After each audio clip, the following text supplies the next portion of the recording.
A paz do Senhor, seja bem-vindo ao meu canal. Eu sou o professor Rafael, sou presbítero da Assembleia de Deus e hoje nós iremos estudar a revista da CPAD, a Escola Bíblica Dominical dos Jovens. E na aula de hoje iremos estudar a lição de número 2, a qual tem por título da lição Como Viveremos na Babilônia. Então, na aula passada nós vimos a respeito de Daniel, uma jornada de fidelidade. E eu já te convido a se inscrever no canal e a deixar o seu like para que você possa estar recebendo nossos conteúdos atualizados. Então, como já foi dito, né, o título da lição de hoje, que é a número 2, a qual é a lição que deve ser ministrada no dia 14 de julho de 2024. O título da lição é Como Viveremos na Babilônia. O texto principal da lição é: Procurai a paz da cidade para onde vos fiz transportar, e orai por ela ao Senhor, porque na sua paz vos tereis paz. Isso está em Jeremias capítulo 29, versículo 7, e o resumo da lição é: O crente fiel pode habitar na Babilônia, mas a cultura da Babilônia não pode ter domínio sobre ele. Então aqui nós já temos o resumo da lição, nos dizendo que o cristão ele pode sim viver no mundo, que nós estamos vivendo no mundo, não tem como ser excluído desse mundo, que nós estamos aqui. E tudo que nos rodeia é do mundo, né? Mas nós temos que não ser corrompido pelo mundo. A cultura babilônica, ou seja, a cultura mundana, não pode nos influenciar. No exemplo de Daniel aqui, ele era um crente fiel a Deus que foi habitar, ele foi deportado para a Babilônia e ele viveu na Babilônia. Mas a cultura da Babilônia não teve domínio sobre ele. E é isso que nós iremos aprender nessa lição. E já nessa primeira parte aqui, na introdução, antes da introdução, melhor dizendo, nós temos o texto bíblico, que é o texto que se encontra no livro de Daniel, no capítulo 1, do versículo 1 ao versículo 3. No ano terceiro do reinado de Joaquim, rei de Judá, veio Nabucodonosor, rei da Babilônia, a Jerusalém e a sitiou. E o Senhor entregou nas suas mãos a Joaquim, rei de Judá, e uma parte dos utensílios da casa de Deus. E ele os levou para a terra de Sinar, para a casa de seu Deus. E pôs os utensílios na casa do tesouro do seu Deus. E disse o rei a Aspenas, chefe dos seus eunucos, que trouxesse alguns dos filhos de Israel e da linhagem real e dos nobres. E junto com essa leva, quando Nabucodonosor ele dominou, ele sitiou e invadiu Israel, a primeira leva que ele transporta homens importantes, pessoas importantes, também ouro, para a Babilônia. Nessa leva é levado Daniel, também Ananias, Misael e Azarias, com a qual vão ter seus nomes trocados por Sadraque, Mesaque e Abednego, que é nomes babilônicos. O próprio Daniel teve o nome mudado para Beltesazar. Então nós vamos ver aqui que esses 3 primeiros versículos já nos é apresentado um panorama histórico de Israel, que teve um período, na época do rei Josias, que o reino de Judá ele era dominado pelo Egito com o faraó Neco. Só que houve uma batalha, a batalha de Carquemes, a qual o faraó Neco é derrotado pelo rei da Babilônia e o reino de Judá ele passa de ser estado vassalo do Egito e passa a ser um estado vassalo da Babilônia. E nós vemos que o reino de Judá tentou se desvencilhar, né, desse poderio babilônico.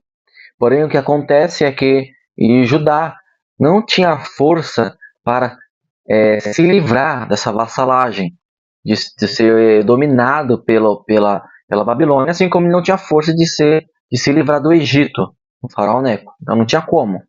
E com a Babilônia é a mesma coisa. A Babilônia era mais forte que o Egito. Eles não conseguiram se desvencilhar do Egito, quanto mais do reino da Babilônia. Já que Israel já estava fragilizado, porque ele já não tinha mais o apoio do reino do norte, que era Israel, que foi destruído, devastado pelo reino da Síria. Então nós vemos aqui que esse é o panorama histórico de Israel nessa época. E aqui era no reinado do rei Joaquim, que reinava em Judá. Nos apresentado no versículo 2 também que os utensílios da casa de Deus é levado também para a Babilônia, os tesouros de Deus. E na introdução aqui nós temos: ao chegarem à Babilônia, os jovens hebreus se depararam com um mundo novo e uma cultura completamente distinta da sua terra natal, totalmente diferente. Já que a cultura babilônica era totalmente diferente da cultura hebreia, da cultura judaica. Então aqui a civilização babilônica, desenvolvida na região da Mesopotâmia, que significa, essa palavra significa região entre rios, Mesopotâmia, destacava-se em diversas áreas, ficando famosa por ter estabelecido a primeira legislação escrita, que é mais conhecido como Código de Hammurabi, a qual era uma pedra meio que quadrada, né, alta, a qual ela tinha vários escritos lá, desde leis até outros escritos que eram utilizados pelo povo, né, que é o Código de Hammurabi, ficando famosa por ter estabelecido a primeira legislação escrita, conhecida como Código de Hammurabi. Essa pedra ainda está disponível em um museu, qual não me lembro qual, mas ele ainda existe e é possível você visitá-lo. No entanto, era dominada pelo paganismo e pela imoralidade. Era um povo totalmente depravado, que adorava outros deuses, né? E era um povo depravado, né? Era imoral. Por isso, é um símbolo bíblico e um sistema reprovável diante de Deus. Tanto que no livro de Apocalipse vai estar falando da grande Babilônia, né, representando o que é imoralidade. Né? Dentro desse ambiente repleto de desafios a qual esses jovens estavam, né, desafios culturais e morais também, que é uma cultura totalmente diferente. A moral, os costumes daquele povo era totalmente diferente. Aquilo que era proibido no reino de Israel, melhor, no reino de Judá, né, era liberado aqui no reino da Babilônia. Então era um grande desafio, uma cultura totalmente diferente. Como Daniel e seus amigos deveriam viver? Uma pergunta: como que eles deveriam se comportar ou lidar com essa situação? A presente lição nos permitirá compreender que a maneira como eles encaravam a cidade, mantendo-se fiéis aos princípios que aprenderam em Judá, desempenhou um papel fundamental na construção de um testemunho sólido ao longo de sua jornada no exílio. Então nós vemos aqui que quando esses jovens judeus, hebreus, foram levados para o cativeiro babilônico, eles se depararam com um costume totalmente diferente, uma religião totalmente diferente. O costume que eles tinham, até o costume a respeito de casamento, o costume a respeito de como se comportar, a lei daquele lugar era totalmente diferente. Então eles foram para um lugar totalmente diferente daquele que eles foram criados. E um ponto importante também é que o povo judeu, eles acreditavam que somente em Jerusalém, no templo, era o local que poderia adorar a Deus. Como eles estavam fora de Israel, fora de Jerusalém, fora do reino de Judá ali, eles estavam longe do templo. Então, como lidar com um mundo totalmente diferente, um mundo novo, a qual eles não foram criados, eles nem não conheciam, eles foram obrigados a morar ali. Como que eles deveriam se comportar? Lembrando que um dos pontos principais do primeiro capítulo é a respeito da alimentação que eles tinham. Porque sabemos que a alimentação do povo judeu era uma alimentação restrita de alguns alimentos que eles não podiam ingerir. Por exemplo, o porco. Eles não podiam consumir porco. Então, nós vemos aqui que é um ponto importante, né? Um dos pontos importantes. Então, até a questão da alimentação era uma alimentação diferente que eles tinham. Como que eles deveriam se comportar? Eles deveriam ceder ao costume babilônico?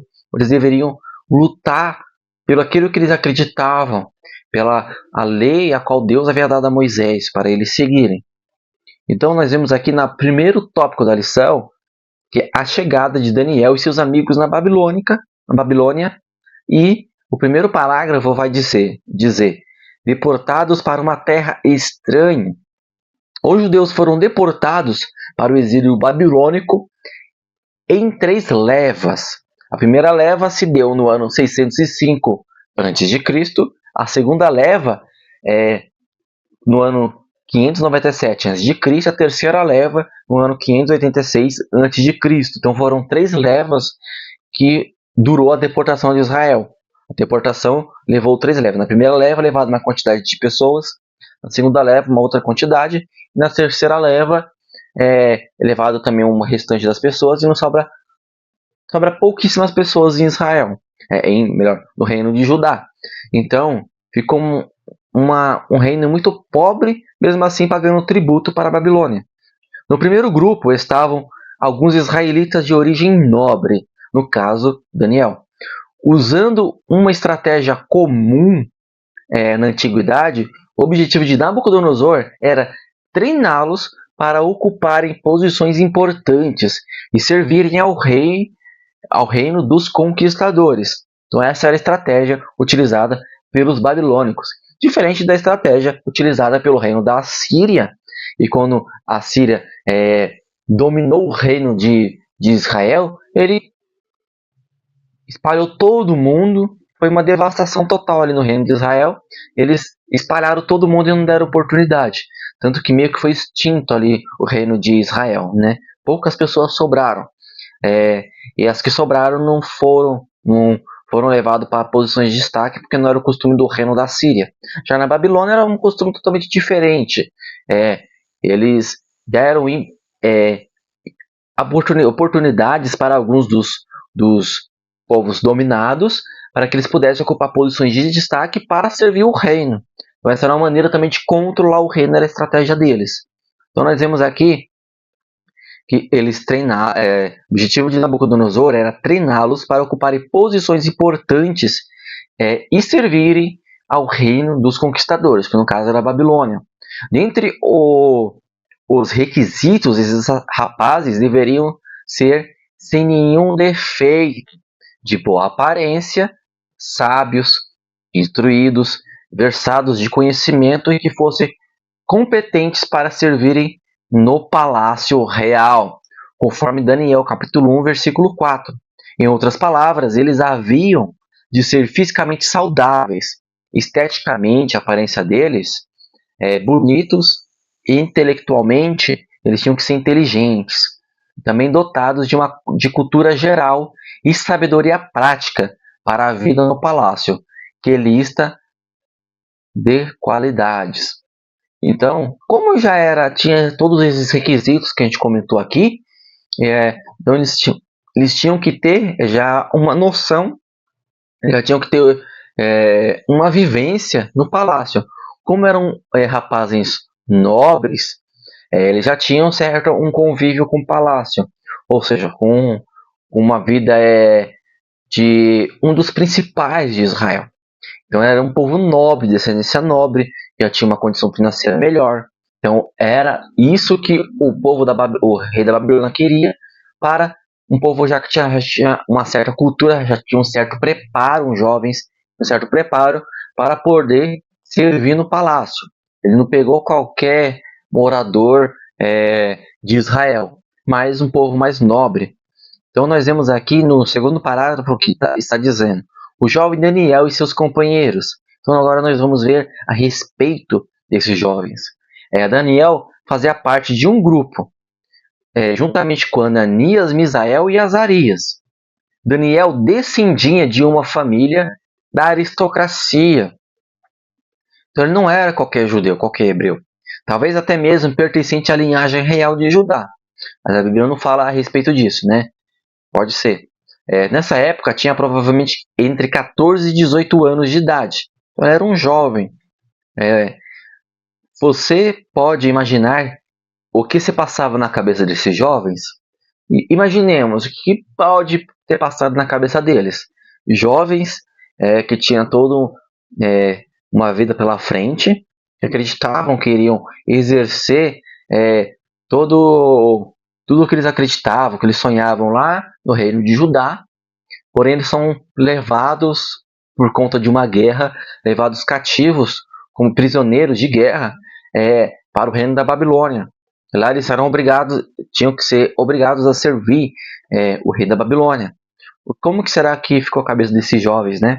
Eles estavam cheios de virtudes e sonhos, com grandes expectativas sobre o futuro em Jerusalém, e agora foram arrancados abruptamente, ou seja, contra a vontade deles, da comunidade do lar deles, foram retirados da família deles, de uma hora para outra. Suas vidas mudaram de percurso, ainda que fossem piedosos e tementes a Deus, tiveram de enfrentar o sofrimento e a vergonha de serem levados como escravos de um rei ambicioso e cruel.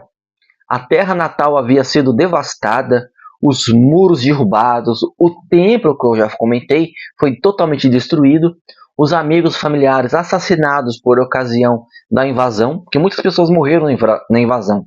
Conforme Crônicas, capítulo 2, versículo 36, capítulo 36, e o do versículo 6 ao 20, também Lamentações, capítulo 5, Jeremias também comenta sobre o que aconteceu, a visão de um profeta dentro da cidade do que estava acontecendo. Todavia não deixaram se abater pelas circunstâncias de sua vida, pois sabiam que tudo decorria da benevolência de Deus. Então tudo estava no controle de Deus. Tanto que vai ter algumas profecias bíblicas que vai falar a respeito de Nabucodonosor, que Deus envia Nabucodonosor como um castigo a Israel, como um rei, como um ungido enviado para castigar Israel. Isso também acontece com alguns reis da Pérsia também, que vai ter algumas profecias a respeito disso. Mas aqui no caso da Babilônia, foi o próprio Deus que permitiu, né, que usou o povo da Nabucodonosor para ensinar a Israel através do cativeiro babilônico. E agora o terceiro parágrafo desse primeiro ponto da lição, né, o sofrimento do justo. A história de Daniel e seus amigos nos faz recordar que os justos podem passar por provações. É normal a gente passar por provação.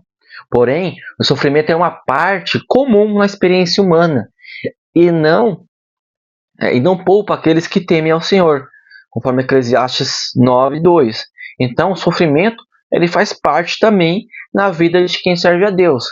Quem está servindo a Deus não está isento, não está livre de passar por provação. Provação existe na vida do fiel, na vida do crente, assim como existiu na vida de Daniel aqui e seus amigos. Porém, Deus ele continua com a gente. Por exemplo, no Novo Testamento, Paulo e Tiago expressaram essa verdade, conforme Romanos capítulo 5, versículo 3 e 4, e Tiago, capítulo 1, versículo 2 e 3. Foi com fundamento nesse tipo de entendimento que Daniel e seus amigos não ousaram reclamar de Deus. Ou seja, eles sabiam que tudo estava na mão de Deus, o controle estava na mão de Deus. Eles não buscaram vingança nem retaliação, mas eles procuraram ser um canal de bênção onde se encontravam. Ou seja, aonde eles estavam, seja em Judá ou na Babilônia, eles procuravam ser um canal de bênção na vida de quem rodeavam eles. Embora novos, eles tinham em mente uma mente madura, o suficiente para não adotar uma postura amarga e de vitimismo, ou seja, eles não se vitimizavam, mas eles ocuparam a posição que eles colocaram na posição de jovens tementes a Deus que acreditavam que tudo estava no controle de Deus. Deus estava no controle. A cultura babilônica como a nossa, era opressivamente orientada a imagens. A estética dominante da cultura babilônica foi vista na construção de uma espetacular estátua de ouro que Nabucodonosor fez de si mesmo. Imagens esculpidas em ouro, prata, bronze, ferro, pedra e pinturas brilhantemente coloridas poderiam ser achadas em todo canto e recanto, orientado e governando a vida do grande império. Também como a nossa cultura, a cultura deles encontrava consolo no misticismo, com videntes, mágicos, assim como nos dias de hoje. É, Astrólogos, conjuradores e toda sorte de adivinhadores. Contudo, tal sabedoria não pode evitar que Nabucodonosor ficasse louco e pastasse como um boi, conforme Daniel 4, versículo 28 e 33. A cultura babilônica ela acentuava a beleza, a excelência, a inovação, a vaidade e a intemperança. Facilmente poderia ser seduzido um jovem religioso que caísse em seu regaço de luxúria. Contudo, Daniel criou uma contracultura consciente que transcendeu a opulência babilônica. Então, esse lugar que era a Babilônia era um lugar onde era muito destacada a beleza das pessoas, né? A luxúria. E nós vemos que Daniel ele não se corrompeu, mesmo estando num lugar desse, estando exposto a essas influências. Então é exemplo para o cristão hoje em dia que está cercado de coisas que é agradável aos olhos, porém o ser humano, o cristão, ele sabe que ele não deve ceder a esses estímulos, mas sim ser uma contracultura a essa cultura mundana, assim como Daniel foi uma contracultura à cultura babilônica. No segundo ponto da nossa lição aqui, que é a impotente Babilônia, nós vamos ver agora a capital imponente nesse primeiro parágrafo. Babilônia, localizada às margens do rio Eufrates, que a região entre rios ali, né? Que ficava localizada na Mesopotâmia, que é uma região entre rios, né? Que é perto do rio Tigres e Eufrates. Era uma cidade-estado rica e servia como um importante centro comercial entre o Oriente e o Ocidente. Então nós vemos que era uma cidade, era um centro, né? Era uma cidade-estado muito rica que era ocupada por essa questão do comércio, né? Nós vemos aqui que os jovens possivelmente ficavam admirados com a sua grandiosidade, a maior da época, distante cerca de 1.500 quilômetros de Jerusalém. Era uma metrópole impressionante, era muito gigante, bonita, conhecida por sua suntuosa arquitetura. A cidade era cercada por uma forte e extensa muralha com milhares de torres. A sua cultura, como a atual, era orientada a imagens e estética. A cidade se fazia conhecer por seus luxuosos palácios reais e obras de arte, pátios e jardins, dentre os quais os jardins suspensos, que é uma das 7 maravilhas do mundo antigo, né? Assim reconhecidos como uma das 7 maravilhas do mundo antigo. Era fácil alguém ser seduzido por seu luxo e opulência, como ocorre com a mídia odienta. Então, assim como no mundo antigo era um lugar muito bonito, agradável, né, assim, que chamava atenção aos olhos, pela sua beleza, pelo seu poder, pela sua riqueza, hoje em dia também nós estamos expostos, né, a essas influências também. Nós temos que permanecer fiel a Deus. A ostentação da cidade, segundo parágrafo, né? Toda a exuberância das obras arquitetônicas era uma forma de representar o poder do império. Nabucodonosor queria ostentar sua força e riqueza por meio de coisas materiais e de suas realizações, relembrando a fundação original da cidade, que está relatada lá na Torre de Babel, que No livro de Gênesis, capítulo 11, versículo 1 ao 9, vai mostrar a origem da Babilônia, né, que é a Torre de Babel. Os descendentes de Noé pretendiam construir uma cidade com uma torre tão alta que alcançaria o céu, usando tijolos e betume, uma espécie de piche. Além de não terem consultado ao Senhor, o propósito era a fama e a falsa sensação de segurança sem Deus. Os homens usaram toda a inteligência que possuíam e a engenharia da época para construir o edifício, simplesmente para sua própria glória. Deus, porém, não se agradou do empreendimento e por isso confundiu as línguas e o espalhou pela terra, dando à cidade o nome de Babel, que é a Torre de Babel. E no terceiro parágrafo aqui a gente vai ver a respeito de uma cultura pagã. Os babilônicos atribuíram grande importância à sua religião, até que tinha vários deuses lá. Eles acreditavam que os seus deuses governavam todos os aspectos da vida, desde os assuntos cotidianos até os eventos cósmicos. Por exemplo, Marduk, o seu principal deus, era considerado o patrono da Babilônia. Uma das principais portas da cidade era dedicada a um deus chamado Istar, a deusa da fertilidade, do amor e da guerra. Havia um templo dedicado ao seu culto, a culto de Istar, né? Já que ela era uma deusa que era a deusa da fertilidade, do amor e da guerra. A Bíblia apresenta a Babilônia por meio de suas características de idolatria e prostituição espiritual. Conforme Naum, capítulo 3, versículo 4, Isaías 23, versículo 11 e Jeremias, capítulo 2, versículo 20. A atmosfera da cidade era impregnada pelo paganismo e o politeísmo. O que é o politeísmo? O politeísmo é a crença em várias divindades, ou seja, uma religião que adota vários deuses. Então aqui nós temos que a cultura babilônia, como a nossa, era opressivamente orientada a imagens.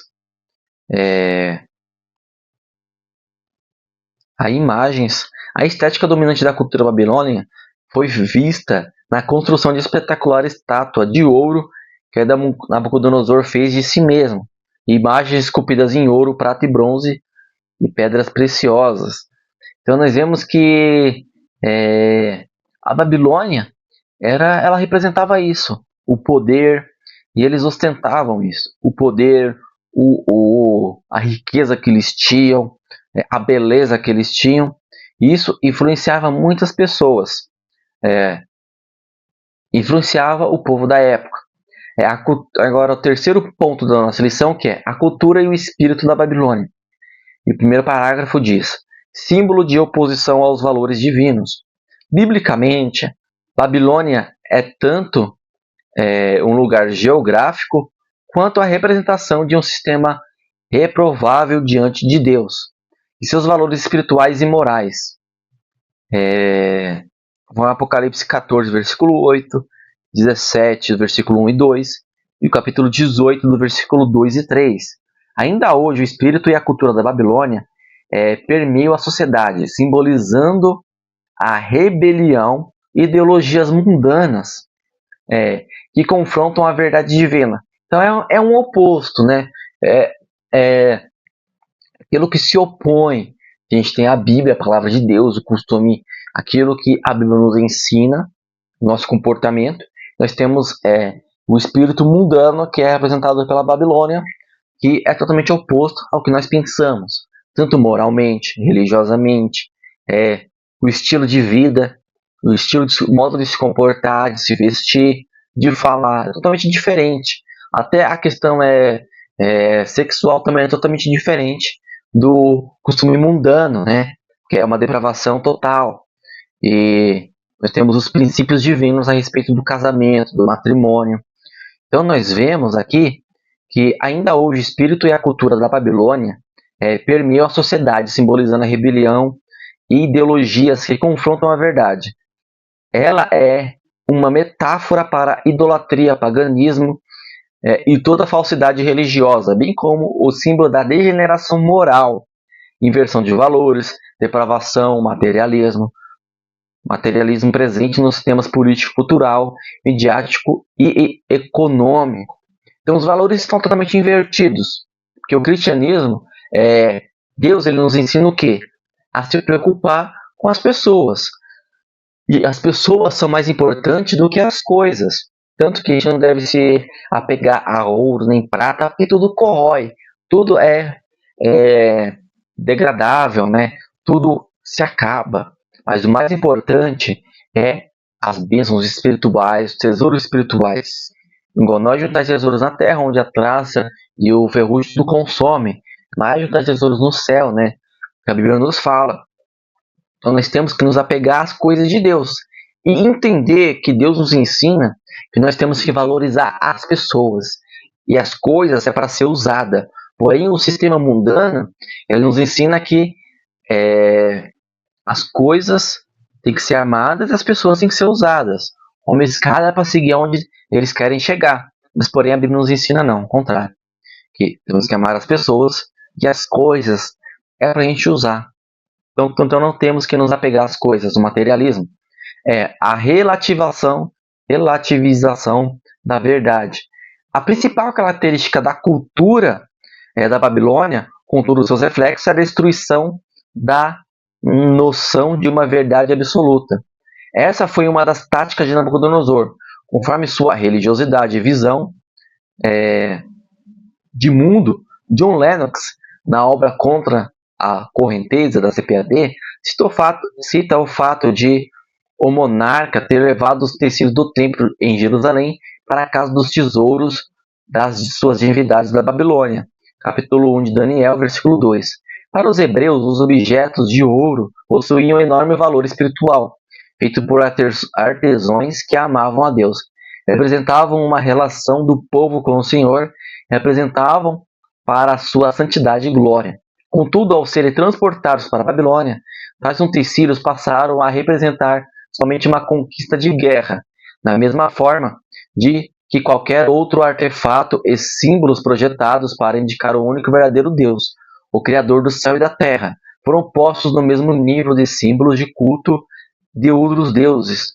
Assim como Nabucodonosor estava rebaixando os valores referenciais divinos absolutos, a sociedade pós-moderna tem transformado os tesouros espirituais em coisas sem valor divino dentro do mercado religioso. E aqui no terceiro parágrafo, nós temos a religião que conduz à imoralidade.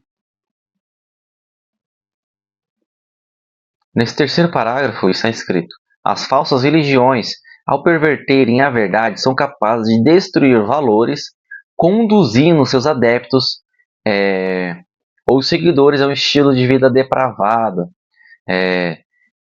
Essa verdade levou o apóstolo Pedro a advertir os cristãos sobre os perigos dos falsos ensinamentos baseados em heresia e perdição, pois levam à imoralidade e a outros desvios de conduta, conforme 2 Pedro capítulo 2, versículo 13 e 14. Atualmente é possível perceber a volta do paganismo em novas roupagens, mais modernas e descoladas, ganhando espaço em filmes, séries, desenhos e jogos. É preciso cuidado com o conteúdo que você consome, pois os nuances desses falsos deuses antigos continuam presentes no mundo de hoje. Eu vou ler aqui essa referência bíblica de segunda epístola de Pedro, o capítulo de número 2,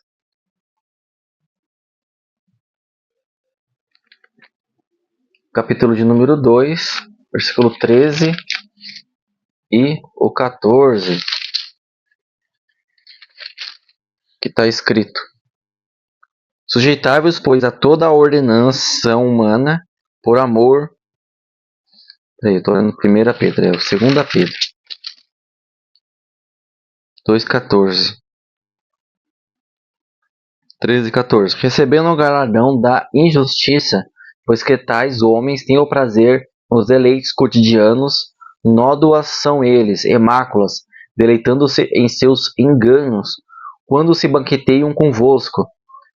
tendo os olhos cheios de adultério, e não cessando de pecar, engodando as almas inconstantes, tendo o coração exercitado na avareza, filhos de maldição.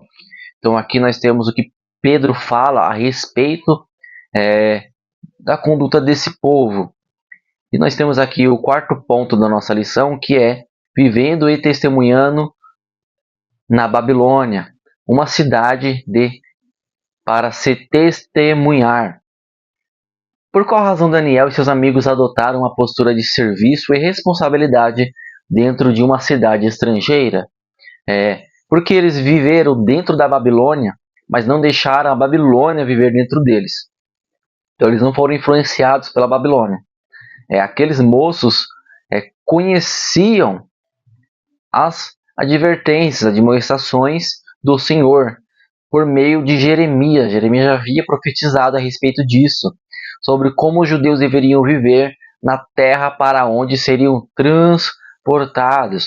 Vamos conferir esse texto que está no livro do profeta Jeremias, no capítulo 29, o versículo 5 ao 7. Então, Jeremias ele já havia profetizado a respeito do cativeiro, já havia profetizado de como eles deveriam se comportar. Que Jeremias capítulo 29, versículo 5 ao 7. Edificai casas e habitai-as, e plantai jardins, e comei o seu fruto, tomai mulheres e gerai filhos e filhas, e tomai mulheres para vossos filhos, e dai vossas filhas e maridos, para que tenham filhos e filhas, e multiplicai-vos ali, e não vos diminais, e procurai a paz da cidade, para onde vos fiz transportar, e orai por ela ao Senhor, porque na sua paz vós terei paz. Então aqui, Jeremias já havia profetizado como eles deveriam se comportar lá dentro. Eles não deveriam parar de se reproduzir, eles tinham que continuar se reproduzindo e influenciar, continuar a sua vida lá na Babilônia. Eles deveriam construir família, multiplicar-se e buscar a paz e a prosperidade da cidade. Deus estava dizendo que enquanto estivessem exilados, eles teriam uma vida normal e produtiva. Foram instruídos a dar bom testemunho e a contribuírem para o bem de toda a sociedade, não somente do seu próprio povo. Então, no segundo parágrafo aqui, também está escrito, testemunhando no mundo. Enquanto lugar geográfico, a Babilônia é uma cidade que representa a vida do cristão na sociedade. Vivemos em um mundo caído, dominado pelo pecado. Ainda assim, somos chamados a ter uma presença santa, fiel e abençoadora. A igreja eleita do Senhor também está na Babilônia, conforme 1 Pedro, capítulo 5 e o versículo 13. Vamos conferir o que Pedro escreveu aqui a respeito da igreja. 1 Pedro, capítulo 5 e o versículo 13, que está escrito: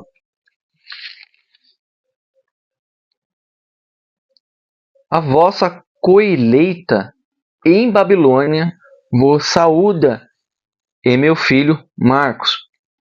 Então, quando Pedro ele escreve esse versículo em questão, ele está falando que a igreja é a vossa coeleita. Coeleita é a igreja em Babilônia vos saúda.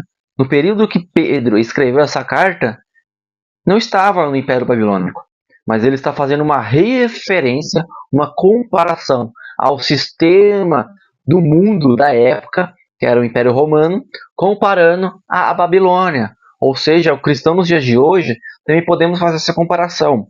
Como a igreja está no reino da Babilônia, que é o quê? Que é o sistema mundano, o sistema deste mundo.